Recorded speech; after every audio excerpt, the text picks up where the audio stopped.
Hello again, guys. I got an email a couple of weeks back from Parrot asking if I was interested in taking a look at either one of their mini drones. As you may be aware, they have a mini drone that's a rolling spider. It's a little quadcopter that has two larger wheels that attach to the sides. And then they also have this one. This is the Jumping Sumo. So of course I replied to them and I said I'd love to take a look at both of them. This is the one that they chose for me to take a look at. And so here it is just a couple of weeks later. Now the Jumping Sumo is mostly a land-based device. As you can see, it has these two very large wheels on it and a camera on the front, so you can do FPV stuff with it. It's controlled entirely using your smartphone or your tablet. I'm gonna see if it works with the Nvidia Shield because I'm just curious like that. But let's go ahead and open this up and we'll talk a little bit more about it as I go through it. So inside the box, here is exactly what you would expect to find. Up here you've got three different stickers that you can place on the front of the device, because at the very least this one by default comes plain Jane white, nothing special about it. So you replace it with one of these front faces to give it a little bit of flair, a little bit of individuality. But there you go, there's the very large wheels on the side. You've also got this camera in the front, which is a 640 by 480 camera. And the one thing that makes this thing sort of fun and sort of unique is here on the back, and I'm not sure exactly how this works because I haven't used it yet,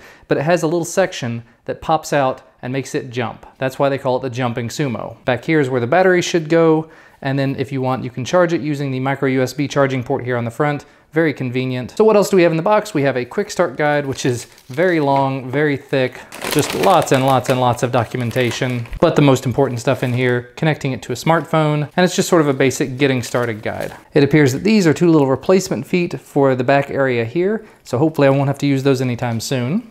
See, we also have a micro USB charging cable in here. Of course, I've got lots and lots of these, so I'll probably use one of them that I've already got. And the last thing in the box is the Parrot branded 550 milliamp hour battery. It says charge at 1 amp max.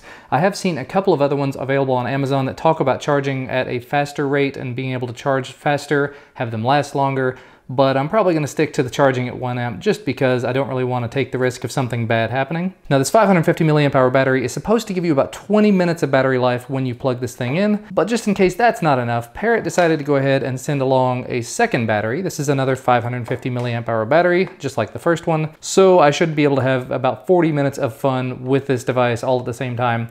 And because this is a small land-based vehicle, I'll hopefully be able to let my little one play with it as well. And if it works with the Shield, that'll be just right at home for him because he spends a lot of time with the Shield. And as you can see from the packaging on the battery itself, it works for both the Jumping Sumo as well as the Rolling Spider. So if I do ever end up with a Rolling Spider, any of the batteries I have for the Jumping Sumo will also work with the Rolling Spider. So that's very, very nice. And again, if you're not familiar with it, that's what the Rolling Spider looks like. A cute little quadcopter. I believe they unveiled it at CES 2014, and it's got these large wheels that allow it to roll around and provides a little bit of prop guard type protection all at the same time. So anyway, let me go ahead and get this all assembled and I'll get it paired up. I'll see if it works with the Nvidia Shield and I'll get right back with you. Okay, so here we are just a couple of minutes later. As you can see, this thing is freaking out a little bit. I just stuck the battery in it for the first time. And I'm getting ready to install the app on my son's Shield. All right, and we are back. And I think what I have to do before I start setting this up is actually connect to the wireless network that it presents. So I'm gonna go ahead and do that. Seem to remember doing that with the Parrot drone previously. There we go, we're connected. So at this point, I'll go ahead and reopen the flight app. Oh, there we go. It took just a second. It didn't really know what was going on, but now it says free ride. And actually, it apparently sees me at the moment. Hello there. So you can see me in the camera on the device. So it knows what's going on. Oh, and just out of the box, the Shield works just fine with it. Whoa! All right, we're gonna have to move to the floor if I want to continue. All right, so we are now here on the floor and whoa. Yeah, as I said, I'm controlling this entirely using the Shield. So that's how it works. I'm gonna have to try it out. This is by no means going to be a thorough, in-depth review or anything, but I just wanted to give you the quick initial, here's how it works kind of thing. Hello there. And now maybe real quick, I'll see if I can get it to jump.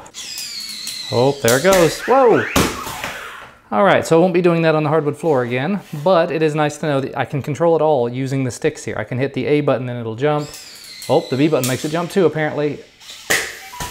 Oh, it does a flip. And the Y button will help ride it if it gets flipped over. Oh, and the X button does a spin. Does a 180 spin, so that's pretty neat. Anyway, I'm gonna be testing this out over the next week or so. I'll probably make another video about it next week, a full review of it. If there's anything that you would like to see, let me know down in the comment section below. Hello there. And I will see you guys again next time.